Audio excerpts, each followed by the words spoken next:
Welcome to the ATP Project. You're with your hosts Matt and Steve and Jeff. G'day. How you going? How you going? Good. Mate, we're going to be talking about boobs today. Hey, put your hands down, Steve, already. No.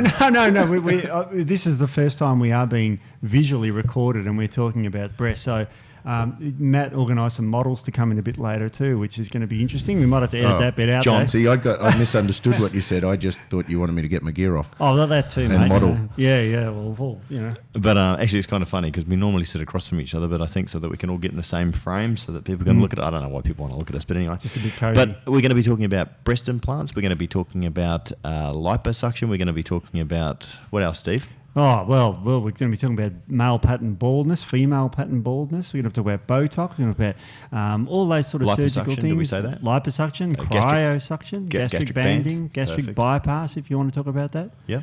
I want to talk about all of it. Wow. Look, the interesting thing is that as far as cosmetic surgery is concerned, obviously a huge market. Lots of people are doing it. It's, it's considerably more safe now than what it used to be thanks to technology. Mm-hmm. But there's still... the good and the bad. I mean, the old thing is if you're not happy with something in your life, change it. So, a lot of people aren't happy with their boob size or whatever it is. And, these procedures have been around for a long time now. So we've got a lot of data to determine, what's happening, what's not. Yeah, liposuction, 74, it came out. Is that right? 1974? Yeah. The year I was born. Oh, really? And it's weird. I was born in 69, but I can't make a joke about that. We're being recorded. But we've been recorded. Like all the other podcasts we've been recorded. Yeah. Yes. Winking in the dark is what we usually do. But obviously with breast augmentation as well too. It started with silicone. I remember, was it back in the 80s? There was this massive thing with the leaking silicone breasts. And then they went to saline and they've gone to other forms of, implants and things like that as well too. So, all right, well, let's start there. Oh, good. Breast is best. Yes. And before we do start, I just want to say that we're not pro or anti. I want everyone to know that this is purely for informational purposes as usual. We're doing it. We're just interested people. And this is a particularly interesting topic. Great pictures compared to other topics that we've worked with. But so we just listen for the information and make your decision because it's kind of cool. Steve-o. Yeah, it's interesting because with any surgeries, there's always an upside and a downside. And the upsides are, well, in this case, purely cosmetic, really, aren't they? I mean, you could say reconstructive if you've had cancers or something like that, but typically it's aesthetic. This is what the majority of breast implants for. They're not for saving your life. You don't die of a lack of breast implant, but... it is aesthetic and that's important. Well, it is. And look, obviously none of us here are women, but I mean, and again, talking to women who have actually had it done, especially where there's been mastectomies or where there's been childbirth as well too, where women have had bigger boobs and then they've lost them, or women that have always been conscious that might be on the smaller size. A lot of them come back and just say that it's been life-changing for them in terms of their confidence, the way that they feel, which is obviously an incredibly empowering and a good thing. Yeah, so we often talk about psychosomatic disorders and how that can change someone's quality of life. Well, this is a somatopsychic disorder. Yeah, that's true. So if you've got asymmetries, you've got things like that, it can have significant implications to the quality of your life and your self-esteem and worth and all that sort of stuff. So whenever we're looking at surgical procedures, we're always considering the risk versus benefit ratio, and some people look at the benefit ratio of this as not being worth the risk if it's purely aesthetic or something like that. But there's that somatopsychic, quality of life aspect that is valuable for a lot of people, and you shouldn't undervalue that. Yeah, that's true. It's funny. A family friend of ours had the procedure done. Family, very conservative family, and thought it was extremely immoral to actually have breast. I'm not kidding. To actually have breast implants because it's like, well, you're happily married with children.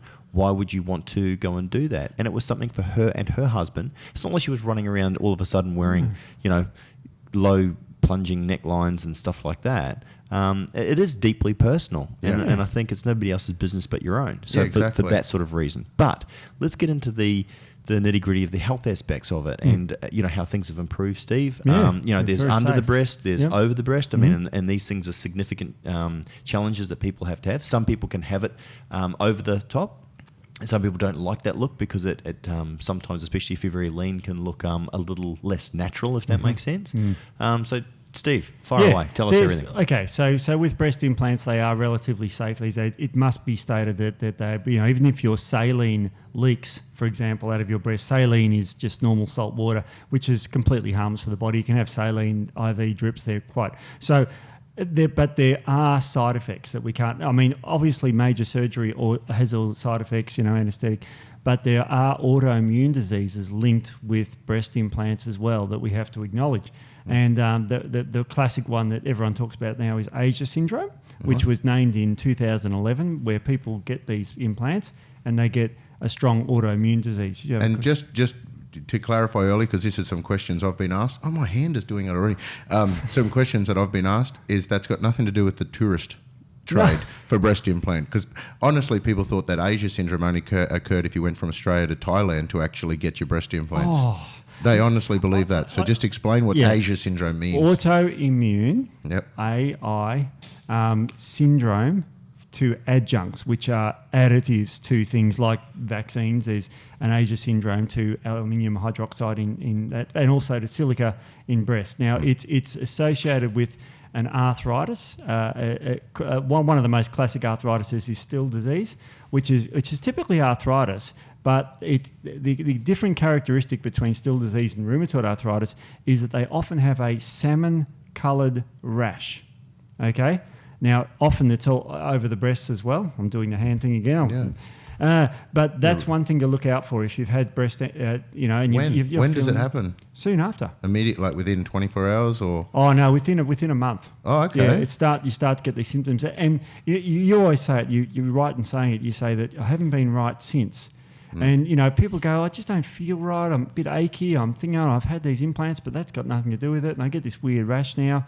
And the classic thing with Asia syndrome, which is nothing to do with Asian countries, is that once the breast implants are removed, their symptoms resolve. Yep. And that's one of the criteria for it. Happened to a friend of mine. Actually, when I used to own a supplement store, one of my customers, she came in and had them done. She had them redone, and the same thing happened again. So she had to have them removed, which she was devastated over, because then she had the scar tissue to deal with as well too. Because remember in those papers, Steve-O, they were showing that the way they confirmed, because there was a lot of controversy about whether this was linked directly or not, but they found after explantation, and I read that as explanation, I thought they just talked about it and the symptoms went away, but explantation, after they removed it, 60 to 80% of all of these conditions disappeared.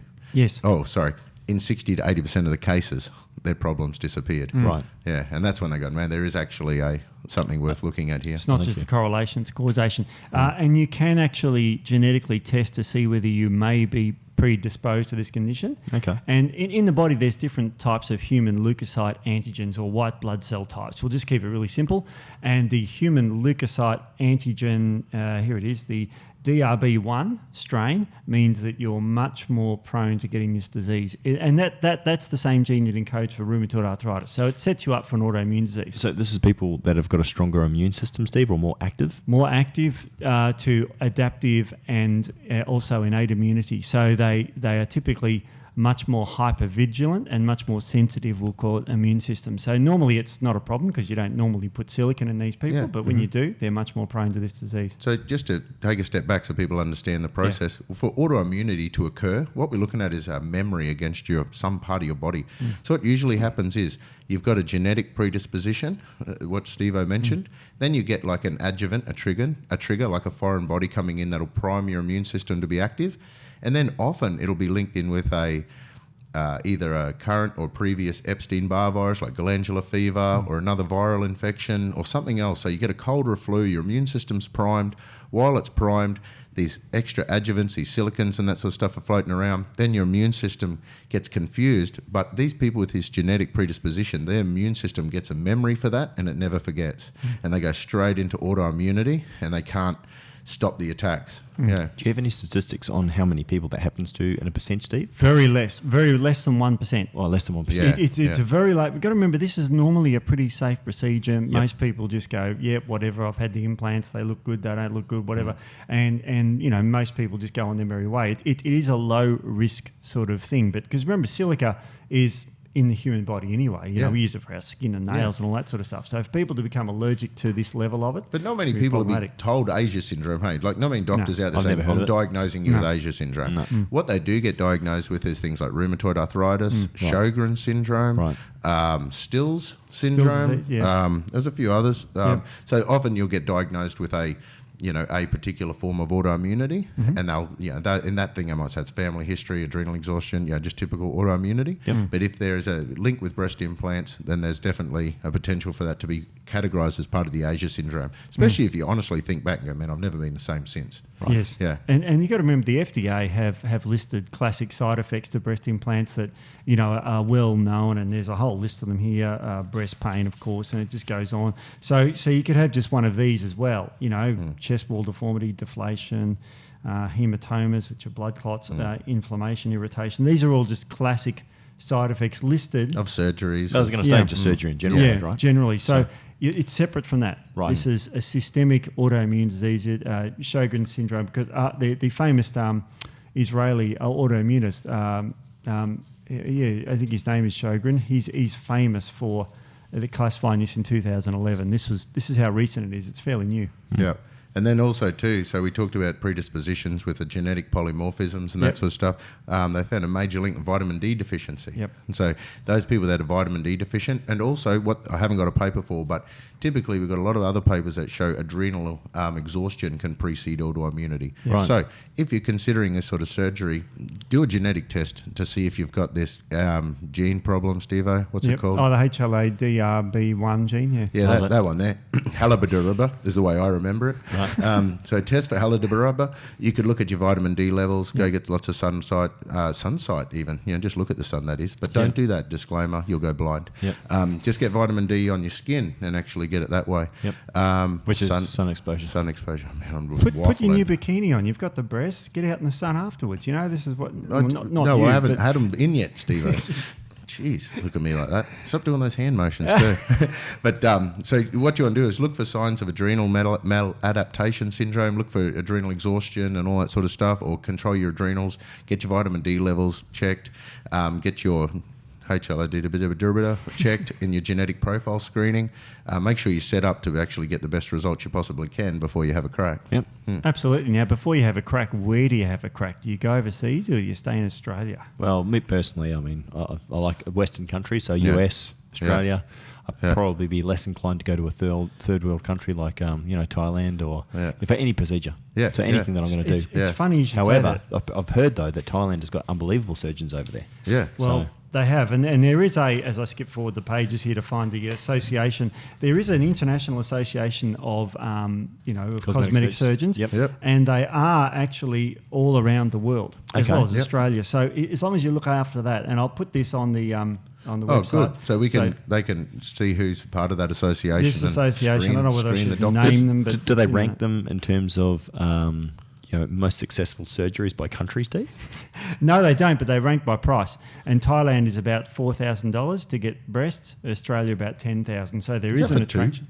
Do they? Yeah, that's you for pay two, for actually.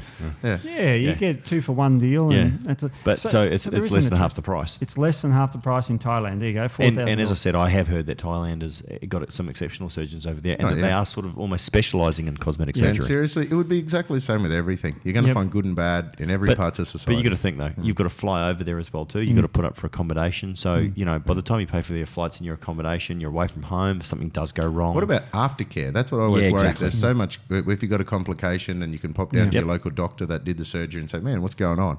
As opposed to having to go back to Thailand to get it done again or something. Yeah, there is. And the society, if you want me to name, is the International Society of Aesthetic Plastic Surgery. So they're the society, and all of the all the people listed on there is something you should look out for. This was done by choice, a big thing, and that's the top one that they look for. And it doesn't mean that if they're not in that, they're no good. It's just that you have to do your own homework. But it's interesting though. Seriously, you're going to go and have effectively life-changing surgery.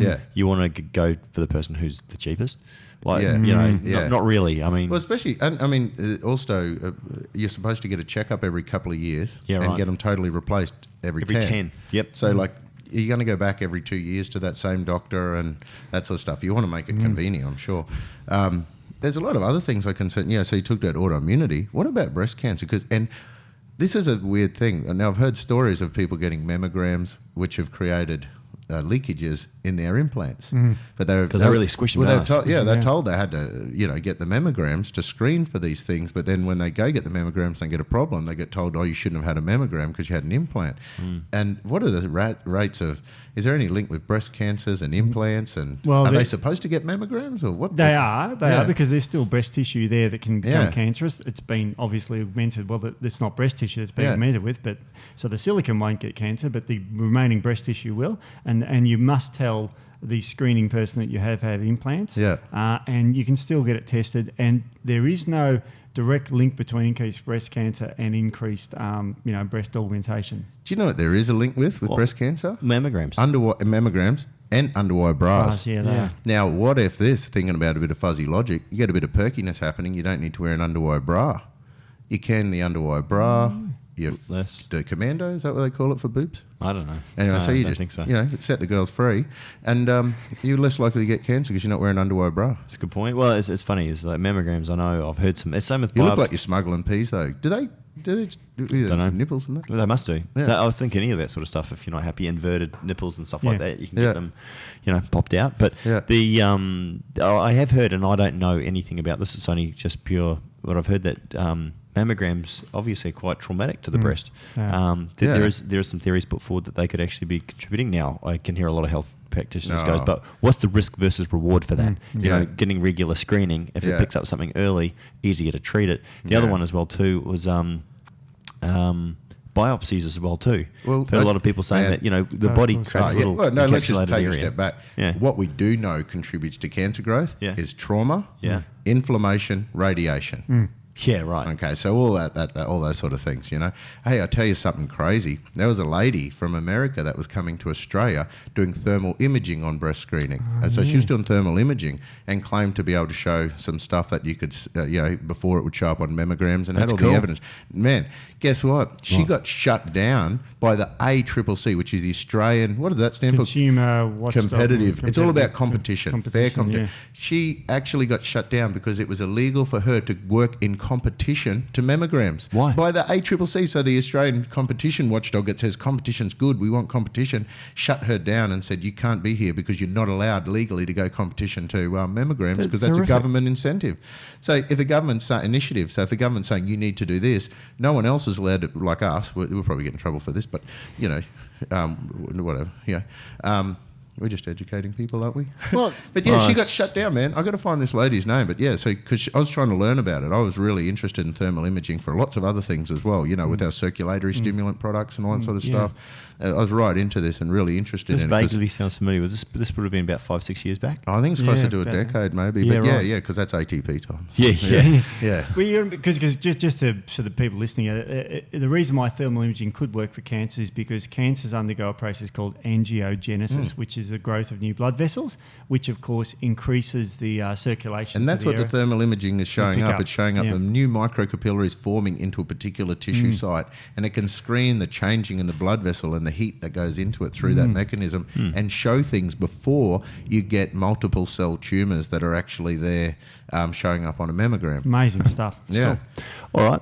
Well, I've had enough of breasts. Really? Oh, really? How could you? Do you have anything else about breasts? What about the model you're going to bring her in now? Or? No, like I said, I'll just get my gear off. John, Cleopatra, Queen of Denial, will get his boobs out. But so, Steve, just one other thing, because I'm still curious. So, because a lot of people talk about different forms of breast implants, but they're all still silicone case. Yes, absolutely. So, this is the thing. So, people talk about, oh no, I got saline ones, so it doesn't matter. But the case itself is silicone, and what we're talking about is the outside covering. What goes in it doesn't really matter unless it leaks. Well, do you remember it was Dow Corning? I think that had the Dow Corning, which was a manufacturer of breast implants, had a massive lawsuit against them because they produced a whole heap of faulty implants which were leaking into people. That was probably back early 90s or late 80s. It was a long time ago. And I've also heard of some of the saline ones as well too. There was an issue with the manufacturer where they ended up with mold or fungus or something ridiculous inside as well. What about the other one I'm always curious about, because they talk about under muscle, over muscle and that sort of stuff. What about that? Is there any more indication that one's safer than the other? No. Just how they feel. How they feel, how they look really, not how they feel, I guess, but how they feel. Yeah. But also very much it's up to the surgeon and how they particularly practice it. Yeah. Because there's many ways to skin a cat. And fat relocation. There's another one where you can take So you can take fat off your hips and put them into your boobs. They can, but a lot of that, a lot of the tissue doesn't take, and so the fat just dissolves away. Yeah, and also too, like from my understanding, a lot of people that they go for these breast implants, it's after a fat loss or during a process of fat loss, and all of a sudden they've lost all their fat, and then their boobs look like socks with sand in them, so they want to refill them, and that's the whole concept. But but that fat doesn't stay. I mean, that's just. And you've got to remember the breasts can also droop, and so the nipples point down, so they can get a nipple replaced up higher too, if their their ducts are still intact or not, if they're not going to breastfeed, if they're over 50 or whatever it is. So there's all those sorts of things you can consider. It's really a minefield. I've started to look into it. And the other one, which has obviously become quite popular as well too, is breast reduction. So this is obviously a lot of people who have got extremely large boobs are getting them. Man, reduced. while we're talking about it, remember in the early days, because when we made our fat burning serums, and we're talking about people relocating fat and moving fat, and we got estrogen blocking creams for cellulite. Everyone was saying to us, why don't you make a boob enlarging cream?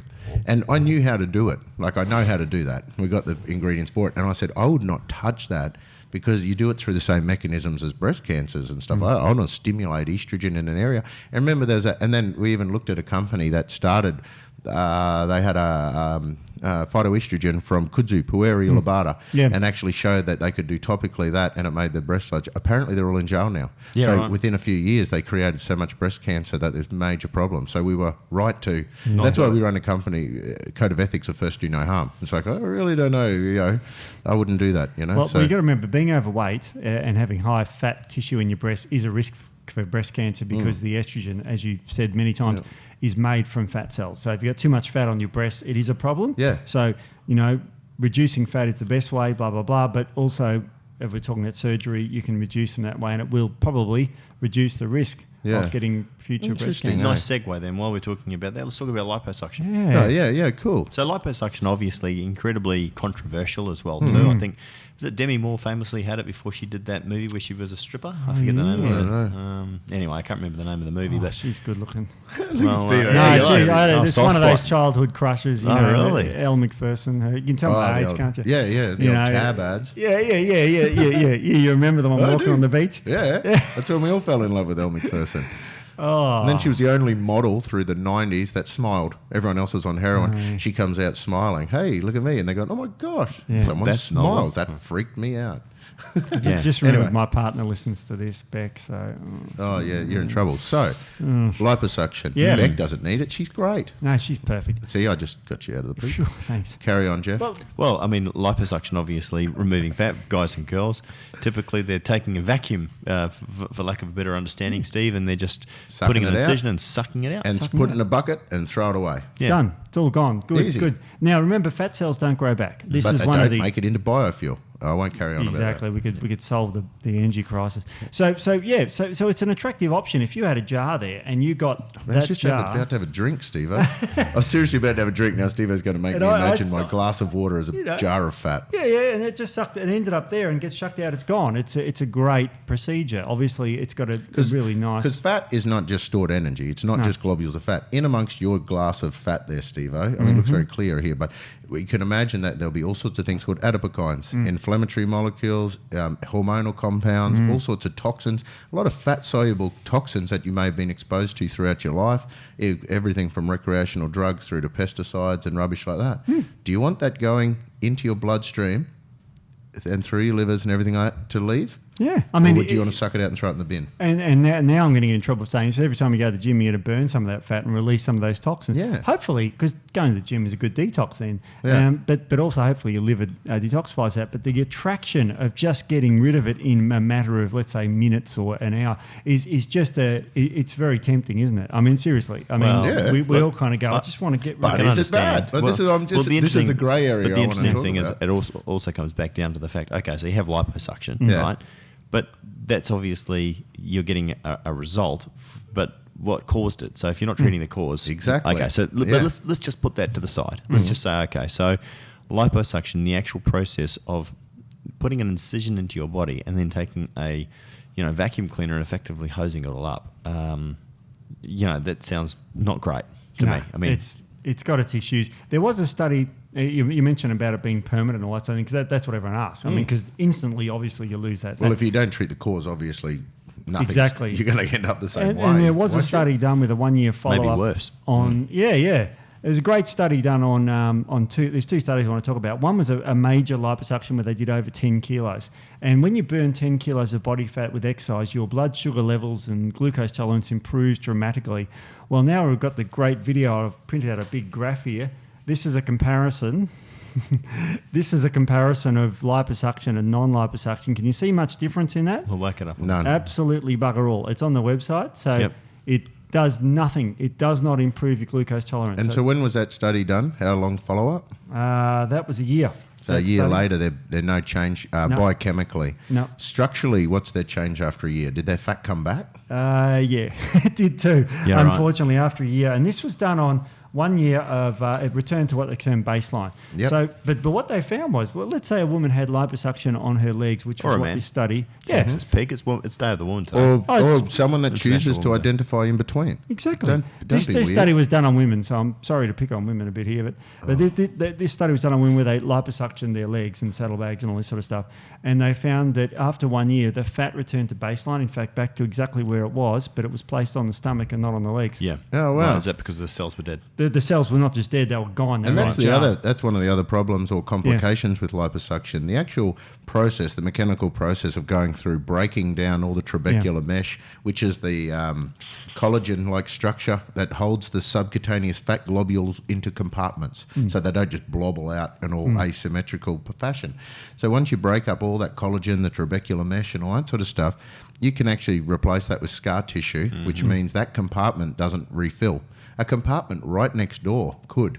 And so what happens, you can get a lot of asymmetries when the fat comes back. Areas of scar tissue don't fill up. Other areas without the scar tissue do. And you can get bulging Well, you and can see weird with people asymmetries. that have had stomach surgeries and stuff like that as well too. You typically see sort of a lumpy, bumpy sort of an area because again, there's been trauma there. The collagen's being destroyed. The cells there are sort of not present. And look, you know that you see some people are overweight, but they, especially if they hold it well, they can be smooth all over. They actually don't look bad. So but how about this? So Steve-O's mentioned that after a year, a percentage of these people, whatever this study showed, their blood sugar were back to normal, their fat was back to normal. Yeah. But what if you treated the cause? What if you knew the cause? What if you're on the right campaign? You actually worked out what was going wrong in your body. You started on the right track. You have got rid of all your visceral fat. You changed your lifestyle. You had a significant amount of subcutaneous fat left over. So that's fat underneath the skin as opposed to around the your organs. isolated fat that's underneath your skin that's gradually contributing to toxic load. And you've really got to work hard to burn it, plus releasing all those toxins and that. What if you were to take that out?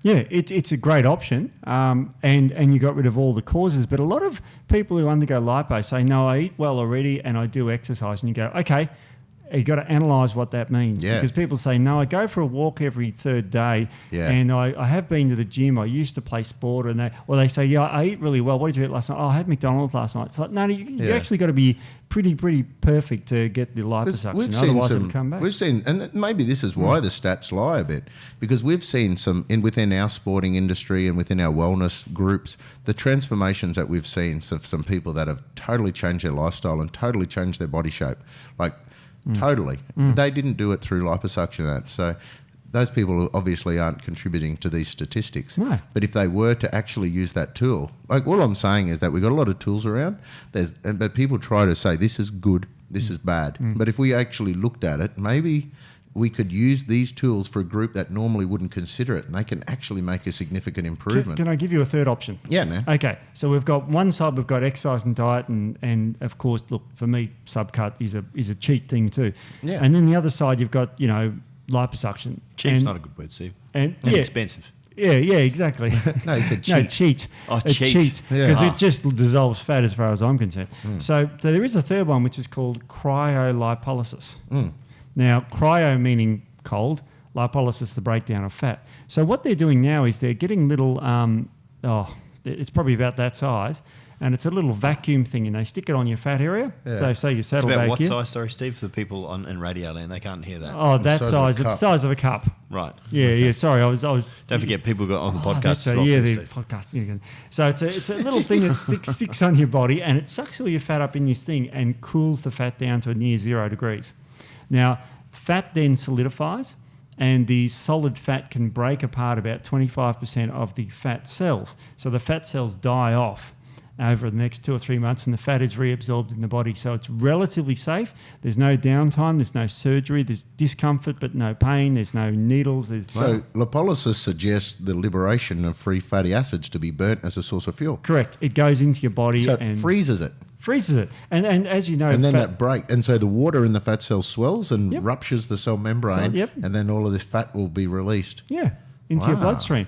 And that's a relatively it's about a research that it's about $700 a go, and you need 2 or 3 goes. So it's pretty. So you still got all those toxins. So how is that different to, like, for example, you mentioned Subcut as a transdermal product that you can massage in to liberate the stored fat into the bloodstream. The difference is this one's more expensive. So one's cold and it ruptures the cell, so Yeah. wherever it touches, that just blows up. Yeah. Where the Subcut actually works through, cyclic AMPs to run the process of releasing that fat through without damaging the cell membrane. See, the thing is with that, I'd imagine that if it ruptures and breaks, then that cell structure is gone. Gone Yeah. forever. 25% in one Interesting, go. eh? Wow. And then so basically all those toxins that you still got to process. Yeah, you still gotta- In a large load, in a big dose. Absolutely, because it breaks down relatively quickly. So again, the cause is not sought. I mean, a lot of people let's say they're doing everything right, and I mean everything right, and they're exercising, and there's probably a lot of people listening and watching who are doing this, then this could be an option for them. Do you remember they were injecting lecithin at one stage too? Yeah, which that's is not doing that anymore, are they? No, that's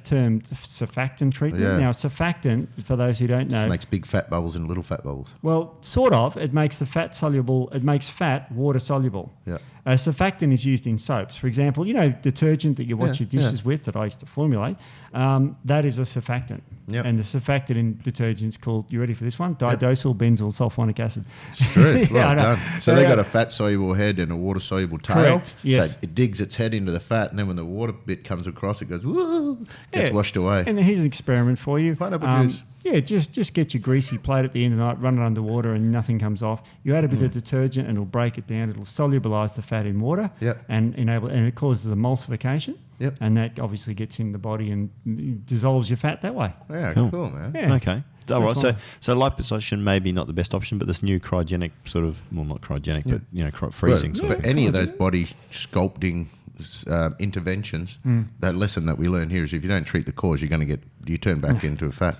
Yeah. person again. Good point. Forget it. And most people, unfortunately, and then Looking that's for a what the shortcut. literature Let's says, face it. Yeah. if they're looking for a shortcut, and I'm generalising here, I'm going to get some, but most people who undergo these liposuction things don't do the work. Yeah.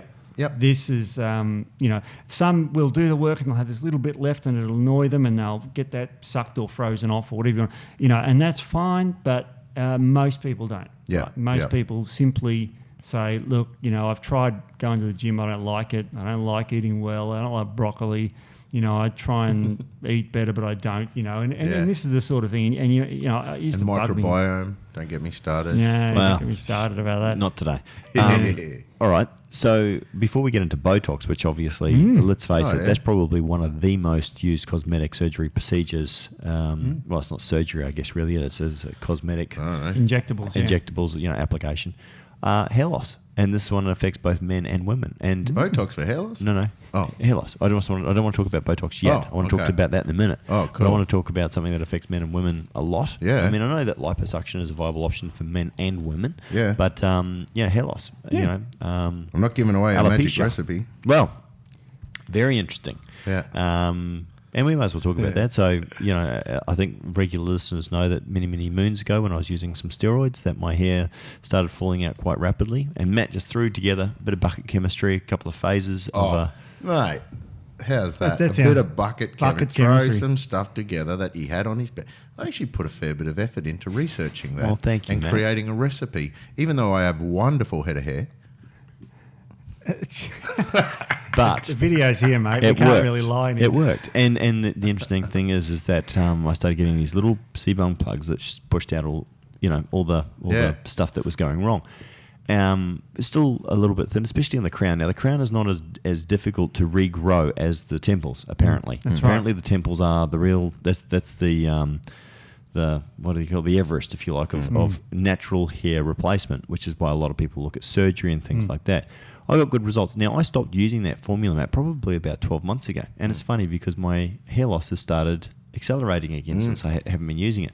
Also, I've changed from lifting a lot of weights to playing soccer. Oh, yeah. So as a result, I'm not taking as much alpha Mars, which is an alpha 5 reductase, which actually I've stopped. 5 alpha reductase inhibitor. Yeah, and that works obviously by preventing DHT from affecting many negative effects in the body, and also specifically where it comes to hair, binding to the hair follicles. DHT is a substrate of testosterone. It binds to the hair follicle, effectively strangles it, kills it, and the hair follicle becomes thinner and weaker and breaks off. And if you allow that to continue, it doesn't return. Yeah. So anyway, I've started putting back in more zinc into my diet because I wasn't using that as much as I was. Obviously, good forms from Brazil nuts and things like that. Started using the Mars again. And Matt, you've got a really cool update on the what do we call it? I don't know, but on the hair Can't side. call it Rogaine. That's already taken. No. We'll talk about that. Originally we nicknamed it a Duco. That's right. It was a Duco. Because that's like induction and regrowth and pushing and forcing change. And Anyway, that sort of stuff. it wasn't really for commercial sale. We hadn't done any form of. The problem is with it is if you're fixing something, and some people, you're either a food, a drug, or a cosmetic. And a cosmetic can improve the appearance of something, make it look glossy, shiny. I can give you a wax for your bald scalp and call that a cosmetic because it makes your scalp look better. Yeah. But if I want to fix things and alter structure and function, then we invented ourselves a drug accidentally just by fixing a disorder known as baldness, you know? So, and that puts you into a whole different category, which is a pain in the ass. Yep. But it's interesting. It's important for people to know there's different types of hair loss as well. And so when we're talking about male pattern baldness, which can also happen in females, but they just talk about that male particular pattern. Yes. Okay, so where they're losing it off the top in particular horseshoe sort of stuff, which both men and women can do. And that's linked in with things like dihydrotestosterone and hormonal imbalances. And what that does is it changes the amount of grease in the follicle, just like we talk about with the sweat glands for acne, and then that can lead to the damage of the follicle and the hair loss. A lot of other people, if you get like patchy hair loss, it's often associated with alopecia, which is like an autoimmune. Again, remember we talked about autoimmune before with boobs, where you got to have a trigger like a silicon while you got a virus, and then your immune system freaks out and then you've got a genetic predisposition. So what happens with alopecia? Typically, it's usually a fungal or a bacterial infection on the skin. At the same time, the immune system's firing up to kill off a virus or something like that. Then it gets a memory for that bug on your skin, and it eats that hair follicle away. Now, some people get stuck with that and can't break the cycle because they're too busy using immune suppressants because it's autoimmune alopecia, and they never sterilize the skin. If you don't kill the bug that's on the skin, even your commensal flora that's there now, once your immune system's primed, it's even reacting to normal bugs. You just got to keep that skin sterilised. They used to have a lot of alopecia and autoimmune skin conditions in a lot of the indigenous communities through Australia. They went and gave them chlorinated pools as a feature and that sort of stuff for people to use that council public service. And a lot of their autoimmune and skin conditions cleaned up by using the chlorine to sterilise a lot of the microbes off the skin and reduce the amount of irritation there. But so with that alopecia, just be aware that there's so many different types. So when we're looking at a hormonal one, dihydrotestosterone is a big important one. When you're looking at autoimmune, then you're usually patching. You've got to make sure you're fighting off that trigger for the immune system. Other hormonal causes, the common one's thyroid, So, and I tell you, to know if you've got thinning hair because of thyroid, what happens is your hair goes quite thin and weird and dry and like just wrong and very sparse sort of thing. And you might lose some areas, might be losing patches because some people with thyroid disorders have got autoimmune thyroid, and they can get the patches of autoimmune alopecia. And when I talk about these patches, I'm talking about like a total bald patch. Like you'd move your hair and you got like just a circle of just hairs totally gone, and it's freaky and it scares the hell out of you. So Hashimoto's common. They'll get these weird patches. But another feature is your fingernails will go bad, and you also lose the outside third of your eyebrow. So if you notice the outside third of your eyebrow is disappearing, fingernails are going very brittle and dry, your whole skin dries right out, and then you get this really thin hair, then it's more likely to be associated with thyroid.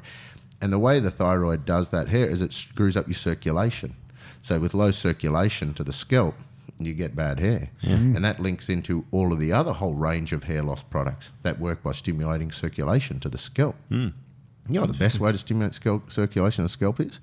wiggle your head. You know, and you try to Oh, wiggle yeah. your hair and make Yeah. your forehead. You know, do it for your kids to make them think you got a wig on or something. But go all over your head, and when you find areas that are really stuck, often they're the areas where you got the worst hair. And then you got to wiggle and massage and make sure the skin can move freely off your scalp, and you'll actually improve circulation to that area.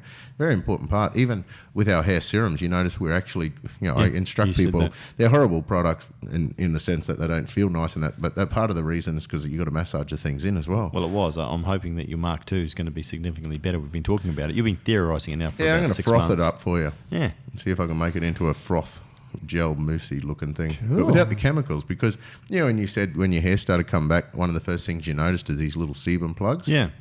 Remember we had Dr. Doug, Yep. and he was talking about acne being an occlusion syndrome. Yep. Now you got to realize acne, with the same very similar hormonal profile, very similar conditions that lead to acne as lead to male pattern baldness in particular. Right. And in particular, the occlusion syndrome may be a very important part of it. And you'll find a common trend with people with hair loss, a lot of gels, a lot of mousses, a lot of product. Same with people with acne. They often the women with the makeups and Yep. that lack of cleansing. It's very important, I believe, for people with hair loss to make sure that their pores of their scalp are not just clogged up with crap. Yeah, right. You got to keep that scalp clean. I mean, no one exfoliates their scalp. No. I've That's never pretty heard hard of to- that. Yeah, yeah. I don't know, man. Let's try it.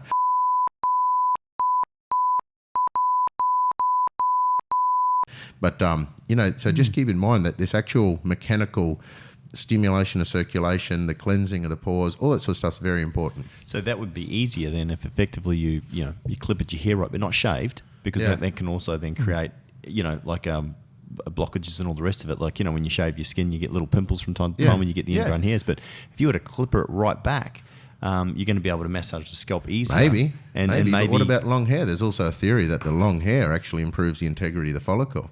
So you got a little Right, bit extra because the weight. weight. A little bit of Yeah. weight onto the follicle. It requires a little bit more of, again, we talk about these pepper layers, the different layers of collagens and blood vessels and things like that Yep. needed to support a structure Wow. under weight. saw this guy. We were at the Arnold, Ohio last week, and I saw a guy walking through there, and I thought, oh my gosh, like he had long hair. I mean, like down to his mid back. Yeah. But he had this massive bald patch sort of at the back Oh, of his man, head. that would have been the most wicked comb over. Yeah. You could have done that. was- You could have It was you not could have good, gone a dude. man It was like, bun. it was like, dude, like seriously, go shave your head. Like it's just No, go soccer mum. Like, Oh. get the top knot. Isn't that a soccer mum?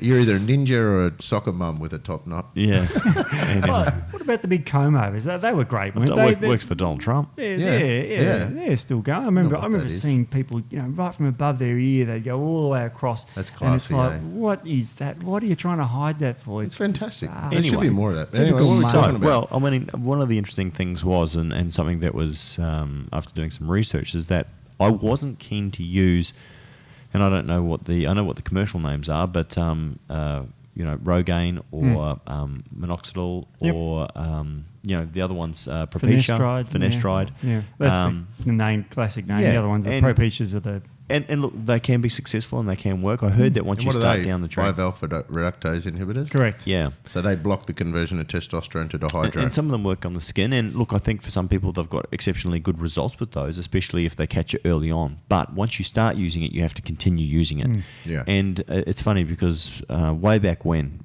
probably 15 years ago, before I had an issue with it, a guy came into my supplement store and, he had, quite severe DHT aggressive. He had that, really coarse sort of hair. Yeah. And he had this thin layer of hair all over the top of his head, and it kind of looked a bit weird. And he said, "Oh, look, I've got a major issue with gyno." He had gynecomastia. Yeah, right. Yeah. And Which is estrogen-related man boobs. that's right, but Yeah, he was or taking moobs. huge amounts of finasteride. Yeah. What's the actual chemical? Is it minoxidil or is it finasteride? Which is Finasteride is the chemical. right?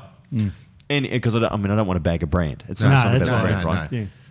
So what you're looking at, Yeah. because this is what you're describing. So within a cell, you can imagine testosterone can convert down two different pathways.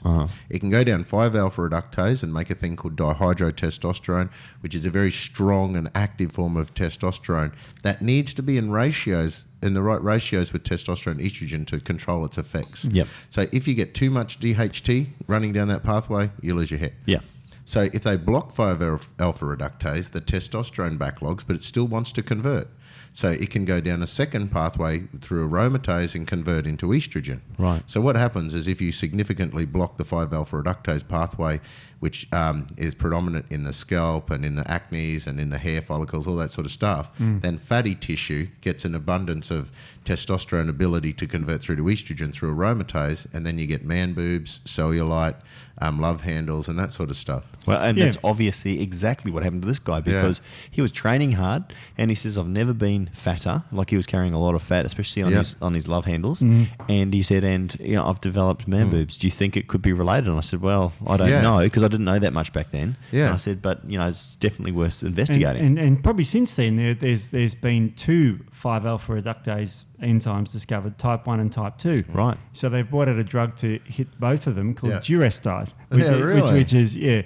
which inhibits both of them, so it's slightly more potent. It's also used for benign prostatic hypertrophy. And what they're finding with this is that DHT was pillared. It was the baddie, and everyone's got to get rid of it. But now we know, and recent papers are showing that it actually may have a beneficial effect of protecting against colon and lung cancers. DHT, and it's all about ratios, as Yeah. you say, Matt. Yeah, mate. It's funny because without DHT as well too, like DHT is good for muscle hardness. It's good for that certain level of aggression, and what I mean by that is libido, definitely. And also I've heard that if you don't have any DHT in your system, you can't get it up. You can't get wood. You got to have a bit of mongrel about you too, and that's DHT really helps with that. Very much. It's all to do with ratios, and it bugs me too, because they say, like hair loss is a testosterone related, or prostate's from testosterone. But teenagers don't get this problem. That's exactly They right. have all the testosterone, they just haven't upregulated their conversion pathways as fast yet. And then what happens is, as we age, our conversion pathways are getting faster and faster. Our testosterone may be staying the same, or because the conversion pathways are upregulated, testosterone drops, DHT and estrogen increase. Now, why are our conversion pathways getting faster? I hear you ask people. Yeah, why is it getting faster? Yes, ask me that, Steve. Yeah. I was just doing, John does that. Yeah. So why does this happen? Well, let me tell you. I like that. Ask the question. Both then let me tell you why I ask myself that to answer you. Both of the aromatase and 5-alpha reductase are cytochrome P450 pathways. Right. So what that basically means is they are first line of defense enzymes that help us deal with environmental toxins and all sorts of stuff by converting fat-soluble toxins into water-soluble compounds to pass it off to the phase 2 detoxification. So they're a phase 1 detoxification enzyme. Wow. So when you're exposed to pollutants and radiations, and when you're exposed to other toxins and pesticides and all that sort of stuff, they're making these cytochrome P450s go faster all over your body, including aromatase and 5-alpha reductase, so you get more conversion. That's why they always link, the prostate cancers and all that sort of stuff with toxins and petrochemicals and all those sort of things that upregulate the cytochrome P450s and make you convert stuff through faster. Like becoming overweight. Yeah. And overweight fat cells make estrogen via aromatase, because that's what fat cells do. So being overweight is very dangerous for high levels of estrogen for breast in women, and of course prostate in men. So this goes on to our previous podcast. They need liposuction. Is that what you're saying? They need liposuction. Of course. There you go. Being overweight is inherently dangerous. Hey man, so this is just not being a sponsor or anything now, but if you consider that aromatase is predominant in subcutaneous fat tissue. Yes. If they got rid of that subcutaneous fat tissue, they'd have less aromatization of testosterone to estrogen. Correct. Right. Anyway, I'm still not selling myself on liposuction. It sounds horrible. Yeah. What about cryo thingamajig? That sounds disgusting. But Anyway, so as far as hair loss is concerned then, Matt, I mean, obviously DHT is a major one, and we spoke about natural things that you can do, such as selenium, but specifically zinc is in its important role in the body as well too. I mean, that's probably one of the most first things that you should get right. Yeah, there's all these enzymes that revolve around zinc, and a lot of them use magnesium, that sort of stuff as well. Unless there's selenium with them, they don't work. Right. They're actually called selenozymes. There's just a few more regulations, a bit trickier dosing up selenium, so people just try not to talk about that. We just give zinc. They get too much, I vomit, doesn't matter. Selenium, people are a little bit nervous, Right. But you've got to get the doses right, and it needs to be there. If you're selenium deficient, they do not work. Well, in Australia and New Zealand, we've got especially in New Zealand, I think got very low levels of selenium. Very low. Yeah, but the problem is in Australia in particular, there is a lot of selenium in the Darling Downs. Right. So they actually poisoned some cows. Wow. So the next thing is banned. They banned it. Yeah. and then as Steve-O found, they worked out the dose that doesn't work, so they let you use that. Yeah, where I'm from in Canterbury in New Zealand, apparently selenium's almost like it's non-existent. Yeah. They actually have to supplement with selenium for the cattle and the sheep, I believe. Yeah, exactly. So as far as then treatment is concerned for this, besides, but I mean, one day, Matt, and we're not talking anytime soon. Hopefully, we'll have the hair product out. Oh, I'm going to make some tomorrow. I don't care. Good, I want to make it up because I'm really excited about it. The interesting thing is you gave it to... Tony, could you read that? Steve, what's your name again? My name's Jeff. Jeff said this thing, not Steve-O. Steve-O wasn't even there. Well, man, seriously, we'd just done 30 hours of travel. Like we did 4 flights. We're sitting in this stupid Qantas lounge around. Anyway. Yeah, and I saw delirious. the guy that plays Jesus on Walking Dead. It's so funny. Tony's not a fangirl or anything.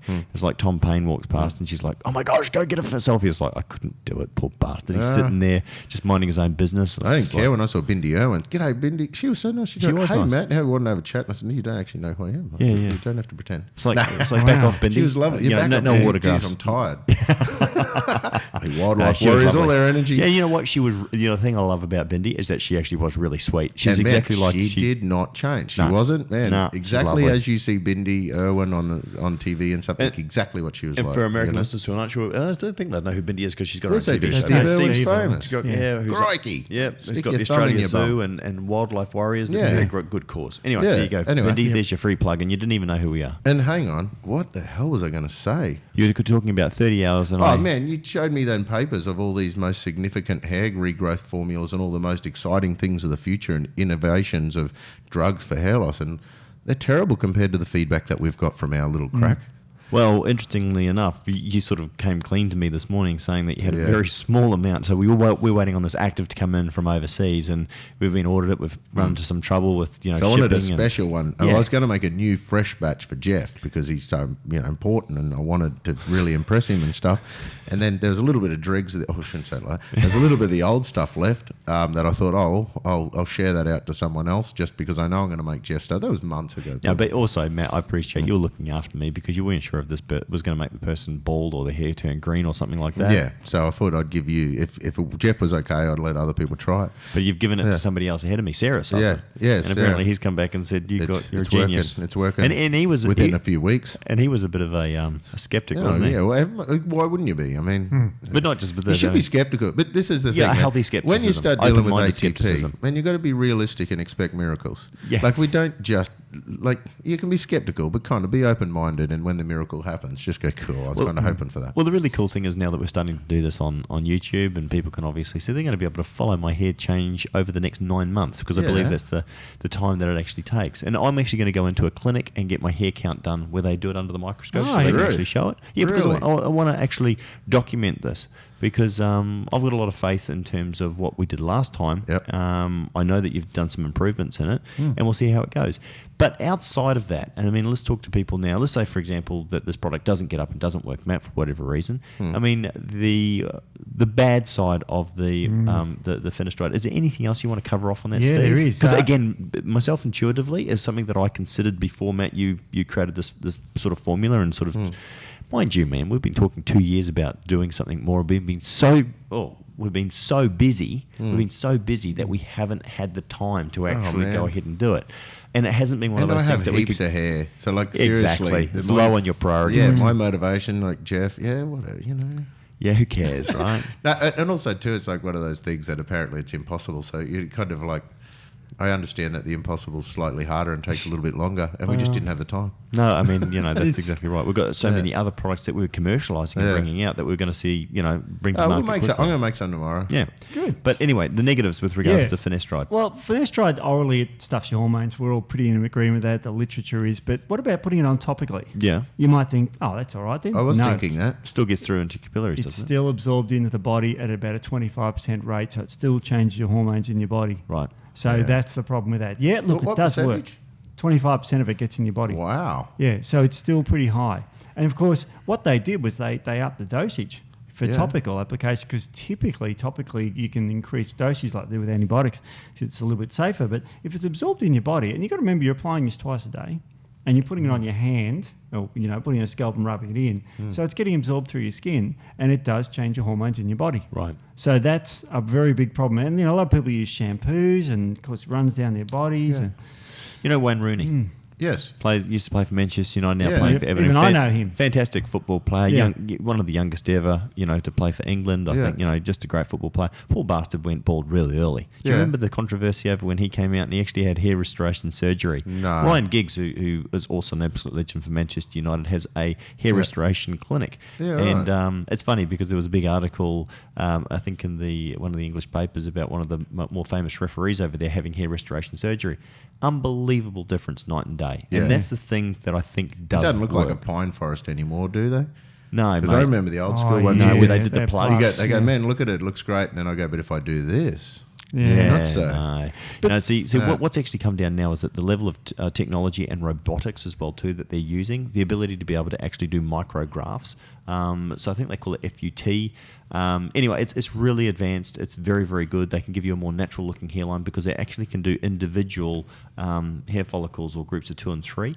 The big scar as well too that they used to do at the back of the head. So what they'd do is they'd take a scalpel and they'd cut out a big chunk of hair, and then effectively they would utilize that and they'd sew your scalp back up so you'd be left with a big scar. You might even see guys, and you've been at the walking around and you'll see a guy with a big scar in the back of his head and you go, Yeah. oh, that's probably a failed attempt at actually grafting hair. Yeah. But it's become very, very scientific and good now, where they can even take individual little bits of the hair follicle and replant it in. Yeah. Because of course the hair on the side is resistant to DHT. That's why typically when you go bald, it normally happens either at the crown or at the front, and sort of just that past there, and you're left with that classic horseshoe sort of look. But no, I'm look, glad you said it, because that's one for the people out there. That's one way to know if your hair loss is associated with DHT. It's in that particular region. Horseshoe, yeah. If you're losing hair everywhere, you're usually looking at nutritional deficiencies, thyroid, circulatory disorders.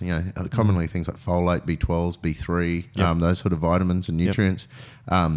If you're getting patches, like those isolate patches, like starting like a 50-cent piece or a dime or whatever, of just bald, shiny skin, you've got this autoimmune attack and that sort of stuff. So it's really important to understand your particular cause.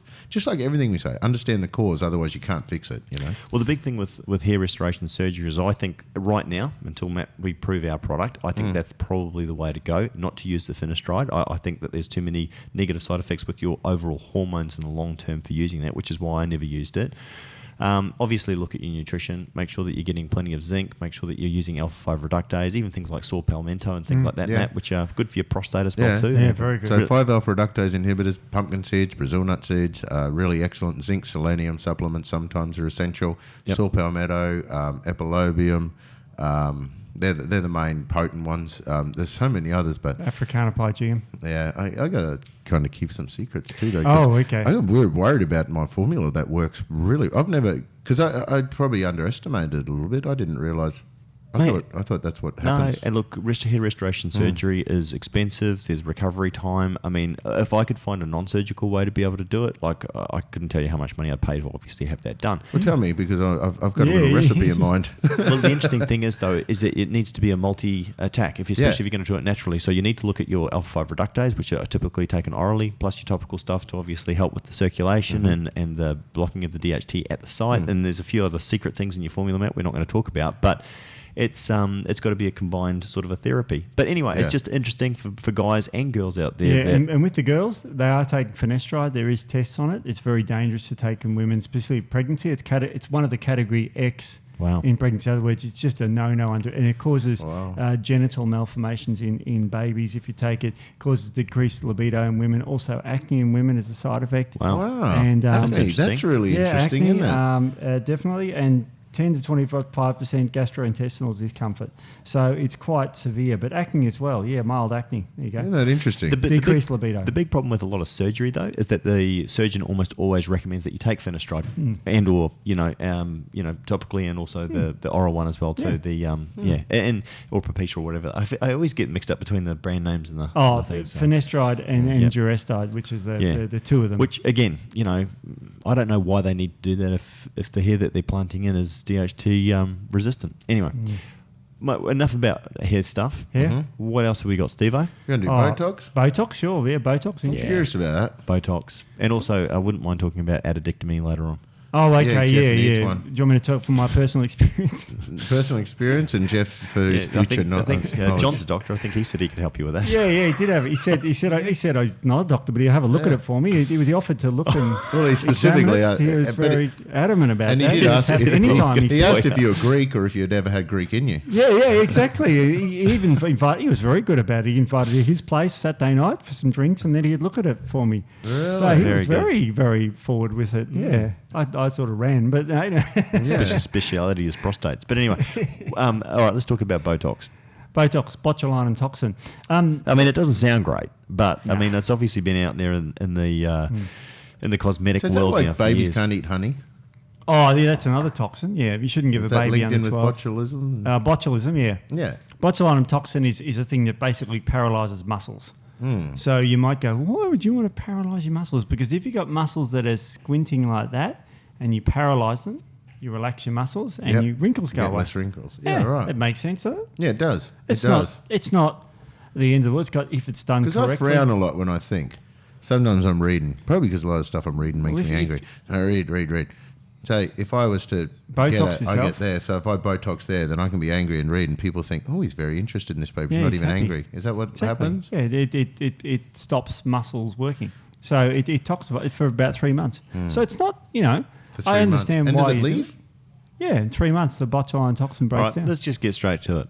Steve, what are the negative concerns around Botox? I have not, personally, I haven't heard of anything negative about injecting botulism into your face, but it doesn't sound good. No, Really? it's relatively safe if done correctly, Unless you and get a nerve. that's the big if. Yeah, it's so you got to work in naturopath. See, 'cause- I only hear the horrible stuff in the Do you? naturopath. Yeah, clinic. well, you Okay.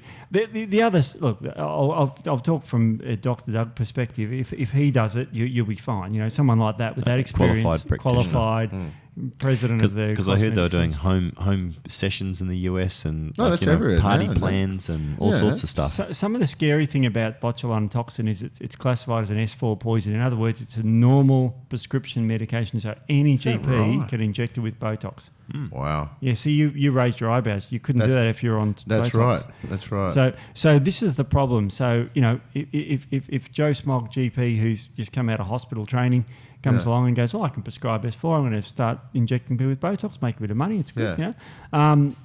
The problem is their training is limited because they're allowed to inject Yeah. the skin. That's under the Penetrations Act. They're allowed to. But where does it use- go? So like they go, okay, I want to get rid of this wrinkle across here because I frown when I read.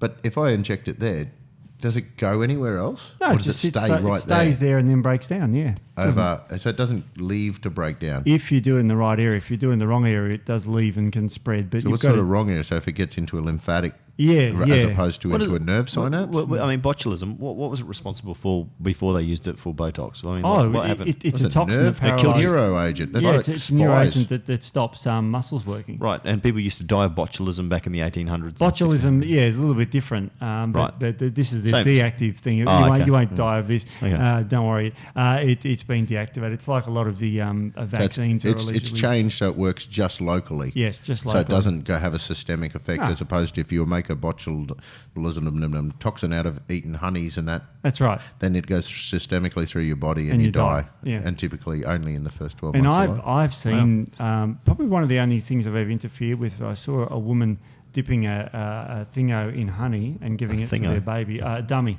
Yeah. And then Oh, giving wow. it, and Yeah, I've seen that's that, and bad. I've actually said something. Oh, Yeah. politely. Because there's and- even, I was always nervous because there's a lot of babies with eczema, and one of my favourite recipes for eczema is just mixing olive oil and honey.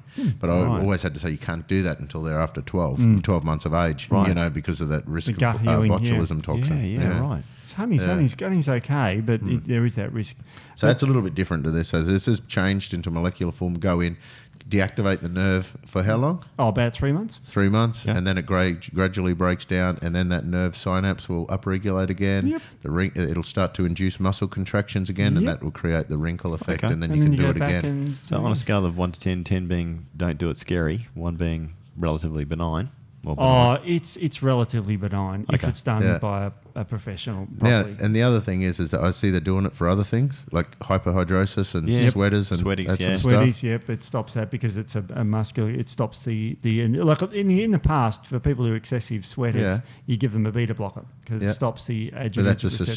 systemic thing. adrenaline blocker. Adrenaline blocker, yeah, beta blocker. Systemically. And the problem with that, of course, is you can get low blood pressure and pass out in front of the wheel and die. Well, I always worry about antiperspirants as well too. I mean, typically it's a natural function the body wants to do. Yeah. I mean, if you're injecting botulism in there, which stops your muscles from contracting and or sweating properly, well, what's happening to your sweat? What's happening? Well, it's not cooling you, so you can overheat. Right, but it's only just in that area though. That's what they would argue. But you obviously then you have to sweat more somewhere else. So, like if you block off your armpit sweating because you're self-conscious about that, you might find you get lower back sweat or boob sweats or forehead sweat, Crack and sweat. that sort of stuff. Yeah, a bit of back crack, sack sweat. Yeah, all that fun stuff. So, and you can use botulinum toxins for people with like paralysis. Like if you've got muscular dystrophy or something, you inject them in there, it can loosen up the muscles that way. There is a therapeutic use for it. Well, that's cool. It's early stages and all that sort of stuff. So if they do it for hyperhidrosis and that, it won't just affect the sweating; it'll also stop the muscle contraction in the armpit. Exactly. So there's lots of side effects and all that sort of thing with it. So but What are the side effects? The main side effect is gastroenteritis. It's up to 10% constipation and nausea. From injecting it in your face? Yeah. So how does that happen? It just gets into the lymphatic system and gets so into that's if they miss the point. So if they don't get right in, you get it into your lymphatic system, and then it'll go through and And what happens to you? Well, you get sick. You get for side 3 effects. months, whatever it touches won't. Induce a contraction. I've got a list I'm going to put on the website of the common side effects. These are taken straight off the Botox. What are they? Well, I've mentioned gastrointestinal. You can get brachial plexy, which is nervous thing, respiratory problems, bronchitis, cough, rhinitis, dyspepsia, pharyngitis, musculoskeletal, pain in extremity, muscle weakness, which is obviously with back pain, hypotonia, stiffness, a gait disturbance, muscle spasm, neck pain, musculoskeletal stiffness, myalgia, cardiovascular things. You can get high blood pressure. Facial paresis, isn't that the reason why you do it? Yeah, of course. Paralysis, but it might be. But that's interesting. So but that's up to 10%. Some of these, it's like 1 in 10 people. So it's got some side effects, but mainly if you miss the point. Well, miss the point. If you've got a bad injector. Overdo it, all this, but otherwise it's relatively safe. It's like any medication. It's got side effects. And normally the way I see it is if you're taking a medication for some, I'll say good reason, but this could be good reason too, you could argue. But if you're taking a drug to, control your blood sugar levels, let's say, and there's a side effect to it, you kind of go, well, I really do need to control my blood sugar levels. That's what we do, risk versus benefit ratio. Exactly. Yeah. And Botox is typically used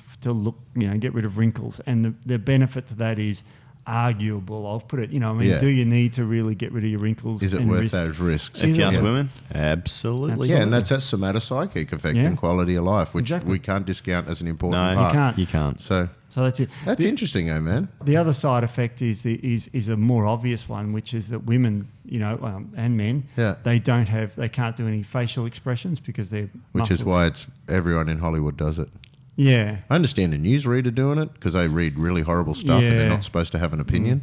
But, an actor? What about the stuff they put in the lips? What's that called? Oh, collagen fillers. There you go. Yeah. Yeah, that's all right. That will eventually break down. But again, have you got thin lips and you want to just make them normal, or have you got normal lips and want to make them look fat? You could do it. So you got lizard lips. I've got lizard lips. And I've got a theory though. Oh no, I've got there's some theories I would not mention because I've mentioned to other people. They just don't understand where I'm coming from. They get offended. But where the lips, coloured part of your lip is, I mean, that's the end of your lip. Like when if you see that the coloured part of your lip goes halfway up the fat bit, you've injected collagen so far in your face that your coloured part of your lip finishes, and then you still got this extra big fat part of the lip. And we did anatomy physiology. The coloured part of your lip is the end of your lip. Yeah, but people do it with lipstick. Girls do it with lipstick. It's an optical illusion to obviously make their lips look bigger. Yeah. I don't quite get it. I mean, but some women are happy, and some guys probably think it looks good. I'm not going. Actually, I'm not even going to go there. It's a difficult one to talk about because it's very subjective. It's not is. Like, and beauty's in the eye of the beholder, which is really important, Steve. I mean, again, ultimately, if you feel good about yourself, it doesn't really matter what anybody else thinks. Oh, hell no. Yeah.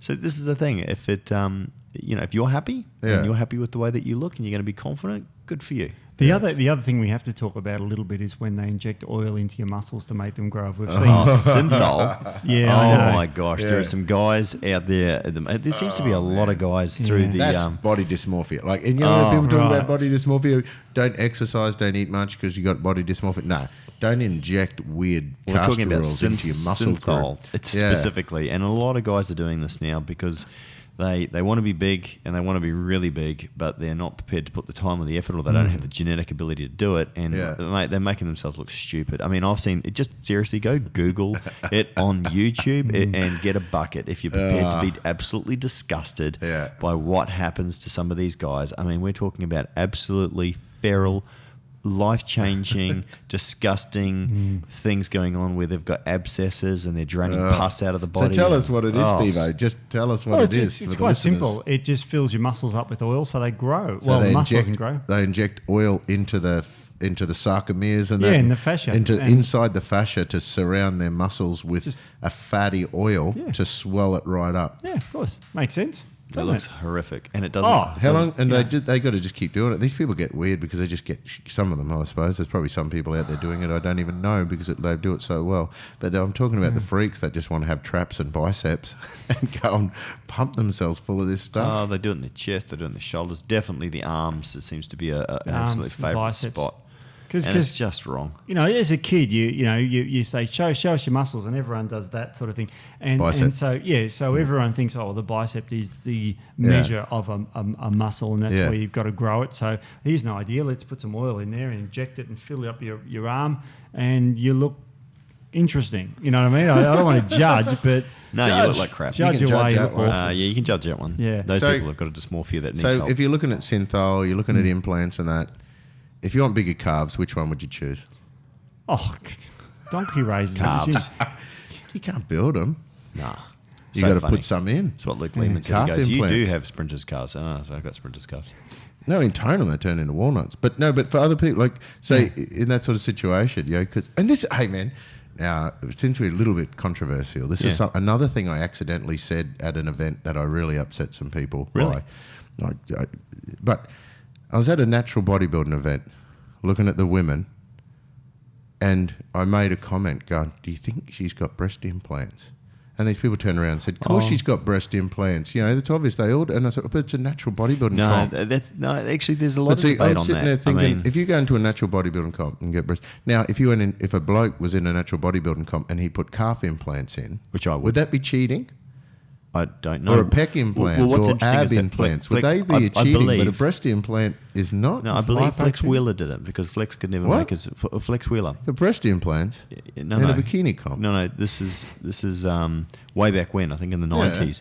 And he couldn't get his calves to grow. And Mick would actually be able to tell me if this is true or from off part here. But it actually hampered him, I believe, a little bit because it was not able to be done. But I think that he was judged against it. I bet. But I mean, But the thing is, though, is that you're not effectively in a natural bodybuilding comp. You're not. You're not judging the breast. You're looking at the pectoral development, which is here, No, but if anything, it's obscuring it. But it's interesting. I mean, like people ask me what my opinion about fake boobs is, and I say if I can feel them, they're real. But it doesn't mean they're natural. No, but what they're talking about though is hormone therapy, not. Not implants? No, I don't think so. I think breast implants are a given. I don't think that's a problem. Synthol then. Okay, so someone went on a natural bodybuilding comp. Yeah, but then you're trying to augment your muscles. You're not judged on the size of your boobs in a bikini competition. Chest muscles, you are, I guess. Chest muscles, yeah. I don't know. Anyway, I'm not a judge. I don't. Yeah. I don't know. I don't have a dog I don't have a dog in this fight. No, anyway, I was just curious, but I thought I made the assumption that a natural comp you wouldn't have to do it, and then apparently I was wrong, and then I was horrible. It's a storm in a sea cup. Terrible. Anyway, imagine how big a teacup would be. Holy hell! Oh yeah. So it does go up. A double T. I don't know. All right, Steve. What about? Is there anything else? Or are you coming to the end? The only other thing I'm very, very interested in is penis enlargement for a friend. Yeah. Well, I've heard of using things like stem cell injections. Yeah. In fact, someone else was listening to another podcast, I can't remember who, and they were talking about this, is that there's all sorts of ways that you can augment your willy. Yeah. Your Johnson. But Your one-eyed wonder weasel. I unfortunately looked this up on the internet yesterday. Yeah, You were looking at you're what? on a list. You Yeah, and John I know. together were. Yeah. I saw them researching and sneaking around the The corner boob there. part was easy for me. It was like, oh, yeah. But looking at penises. But basically what they do is... what Nobody likes looking at penises, Steve. Even women don't like looking at them. Jeez. Man, you know why Deegan would ever talk about it? The first thing I think of is remember that Billy Bobbitt story or whatever? Oh, Some bloke, Snippet. Yeah, and some chick chopped it off while he was Bobbiting. asleep, his wife and that. And Yeah. apparently she actually was so delirious she still had in her hand, was driving around the next day, threw it out the window. Yep. So there's an old lady couple driving behind and that dick hit their windscreen. Do you see the size of the dick on that moth? But do you know that they actually now call that bobbiting? No, I'm serious. And after that, he actually went into porno movies because Exactly. they actually re-sewed it. And made some hell of a beast out of it. Yeah. No, I don't. Did they? I don't know. I never I don't know. watched That was it. I think that was the name of the movie. One hell of a beast. It was a Franken-dick. So Anyway. bits on from other people. They've sort of like got I think Ecky Thump. white partner, I think black it's Ecky partner. Thump theme. He was like Frankenstein. That's A cool. little arm on the side. Holding an apple. Yeah. It's like a small baby's arm holding Anyway, an apple. so I'm interested in creating Tangles. monster dicks. The No, easiest, I mean that's a different kind of monster dick. But anyway. easiest way to do is to cut a tendon above the penis so the penis drops Yeah, out but more. Steve, that only makes appearance. It doesn't actually improve performance. We're talking about erectile length, making it longer and harder. There really is very minimal options for that. Matt's uncomfortable with this conversation. Yeah, I very think But we you're all happy to are. talk about boobs. But when we talk about penises, it's like, Yeah, well, I'm a very visual, imaginary sort of person. what's happened to you in your past? There's Huh? no... I There's, just don't tend to like imagining people's willies. And the weirdest bit about it is the way Jeff makes that awkward eye contact when he talks about making it longer and harder. That's because you're not professional, Matt. No, dear. I pick my battles. yeah, there's no real lengthening thing. There's ancient things they used to do where they used to tie stones to the end of their penis and let the stone dangle down and to stretch the tissue in the penis and make it longer. So penis pumps don't work? Well, penis pumps work by, and I know this is going to get me in trouble, but I know how they work. Oh, it's how do to you do know how they with work? pressure differences. Right. So if you remove the air pressure that's causing the penis to constrict, you remove the pressure by vacuuming it out. We are recording this, aren't we? Yeah, we are. Damn. So Just tickle the balls a bit while you do that, Steve. So Cut that. Cut that. Okay. Do not cut that. I just did that in February. I'm still recovering from cutting What were you doing? I had a right. vasectomy. Oh, yeah, you did too. Oh, anyway, yeah. sorry, Steve. Show me. So you reduce the pressure surrounding the penis, and it grows because it's like if you take a balloon up into a low pressure environment, like a plane. Have you ever opened a bag of chips on a plane? Not that we eat I have. chips, but I the mean, bag of no, chips no, I haven't. expands. You Yes. know? Yeah. Have you seen that? Yeah. Well, that's because the pressure around it is getting less. We fly at 8,000 Oh. feet as pressurized. So if you remove the pressure by a pump, the penis gets larger. Man, you're a really interesting. But doesn't it make it statistic. bigger in the end when you're actually going to perform? No. Do you So penis reckon pumps are people in not- Colorado have cancelling got my bigger order. dicks? No, I don't Because think so. Colorado's a mile high. They have a lot of problem with their packaged foods and that sort of stuff because they're the same sort of thing that happens in an aeroplane. Okay. I wonder No, if that I blows. don't think it works like that. So Steve, outside of cutting the tendon, which makes it appear bigger, there's not really anything. What about stem cells? Surely there's some stuff there. Well, stem cells are cells that when they meet another tissue, basically turn into that tissue. Right. But there are no actual quote penis cells. There's corpus callosum, there's veins, there's all sorts of tissues around the penis. So it doesn't really work like that. It doesn't grow them like that. It's not. It hasn't found to be very effective. So it's the stuff of science fiction. As addictomy is not true. Yeah. I you mean, could add a dick to me if you didn't have one, but what we're talking about is adding a chunk of dick to you. You can fill the penis with more blood by taking, phosphodiesterase 5 inhibitors. But that's the problem, Yeah. though. You do that, and you have to go to the hospital to get it drained. I've heard of people doing that before with Oh, that's Viagra. called priapism. Yeah, if the erection goes for more than I think 3 hours, you have to get the penis drained. And it's important to do that if you are mucking around with Viagra. Yeah. That does happen because otherwise you can actually the blood constriction actually starves the tissue of oxygen. That's Because- exactly what happens. Is that what happens? Yeah, and Yeah. then you get Atrophy. You get you get Gangrene cell and- death. Yeah, Yeah, you yeah, can yeah. actually kill because your dick. when you've got an erection, Terrible. you've I know. got reduced You're like circulation. frostbite or something, Yeah, you got reduced Pretty much. circulation of the penis with an erection because, Yeah. of course, as the internal arteries engorge, it expands and pushes on the veins that return the blood Yeah. and squashes them off, so the penis fills up with blood. That's what Yeah. an erection is. Yeah. Now, that's all right for a couple of minutes, but if Couple of minutes, he's Yeah. dreaming. He's Yeah, got yeah. tickets on himself. yeah. But are you hard during foreplay? What's wrong with you? But if it goes on for a long period of time, then you're cutting off circulation to your penis, and that's Yeah, bad for any tissue. Yeah, that's right. I always wonder. I never You can get really want to crush ask the syndrome. question. And you know how they get the blood out? How?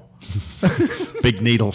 Oh, no. Yeah. Really? Yeah. Really? Because once the blood's out of the tissue, then the veins open up and let the blood flow out naturally. yeah. It's stopping it off. That's how you can hold an erection, is because it's blocking this. The blood's going in but not coming out. Yeah. It's just filling up and staying full. Yeah. That's what an erection is. That's how penis rings work.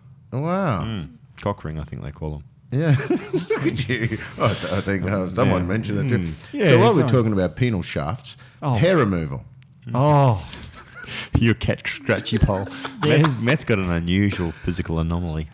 you know what they use in the literature? They use electrolysis on your penis. Is this where they actually have a small needle that goes down the hair follicle shaft and they electrocute it? So Yes. effectively think of jabbing a needle into your But womble, into each hair follicle. into each hair follicle. is all the way up the knob, all the way to the knob. Yep. Could you not use a gel and then put a current through it? Like that to me Doesn't would work. make Hang on, No, what you about have- those you have to other? get to the roots. What about the other IPL? hair? Yeah, IPL hair removal. Yeah. Don't they so do long as that? it's dark, it could probably Because at work. least they get a Yeah. couple at a time. Yeah. It's It dark burns hair. though, There's right? only a couple You know of grey. that, There's only a right? couple It of grey, burns. but the rest of it's dark. Because I had it done on the back of my neck because Tony hates the hair on the Oh, the so hair that do grows I, there. yeah, I hate So to I had say it done that. on the back of my neck, and seriously, the smell of burning hair is horrific. So you can imagine that on your old fella. Oh. She'd have to stretch Does it it out. burn I the mean, she'd skin have and everything? she'd have to stretch it out, Yeah. and then she'd have to burn it. Yeah, it'd be like milking a possum. Holy hell. I don't know, man. It's just horrible to think about, isn't it? It's just Man, yes. Every part of this it's conversation just is. awkward. You can shave it. I mean, that's probably Yeah, but then the problem Comes back is that you prickly, get the and razor then- burn. Then the lip thing. and you got to be careful with razor blades and that. Well, if you use it, you can clipper it, but the problem is that if you don't put a plastic guide on it, have you ever tried clippering that without a? You just whoa, How do they? that's nasty. How do they wax it? Because I mean, like scrotal skin. I mean, from what I understand, I could be ripping this thing like for a meter, and it'll just gives. How do you have to put your foot on it and wax it to I rip don't it know. out? He's got Think tickets about on it, it. so, isn't I it? No, didn't- it's so stretchy scrotal skin. It is. I have to admit, this part I didn't really look a lot on the internet You about did not? scrotal. His scrotal hair removal. What is it? and- Manscaping, I think they call it. Yeah. I mean, there's a whole industry there, Steve-O. Yeah, I know. What am I missing out Man. on? But you imagine being the poor person having to do it, whether you're I male was or just female. about to say, Steve, you're going to have to research that Well, for the next in episode. fact, and anyone out there that knows a I'm- beauty therapist that they do not like, they'd like to refer me to. you imagine how long I last. Remember, Probably a few guys and girls that would do it for free, Matt. Some fans of the podcast. oh, well, That's just a bit please, weird. please email in, you know. But you imagine me looking it up on the We computer. could out make there. it a prize. A date with Matt. Which date? Yeah, well, they may as well do that while you're there.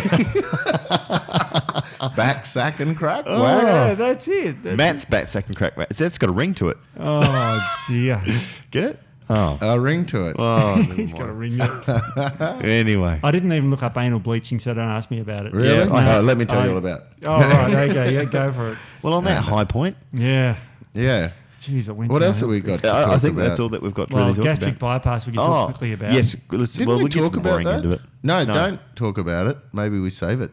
That could be a okay. podcast all on its own, you It's a reckon? big- Because, man, it links a lot in with fat and gut and microbiome. There seems to be a lot. It's funny, actually, in local Brisbane radio over the last couple of months, there's been a lot of, on the way to work, I normally listen to see what people are rabbiting on about, and there seems to be a lot of people getting it done. A lot. Yeah. A lot. In fact, to the amount is actually quite alarming. I don't think you have to pay for it anymore, do you? Don't you? It's all rebatable.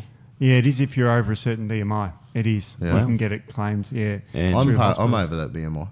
wow. I can't remember. It's 30 or 35. One of the two. Yeah. Wow. Well, anyway, let's do a whole podcast on huge. gastric band, sleeving, all the rest of bypass it. surgery. Yeah. Yep. It's interesting stuff.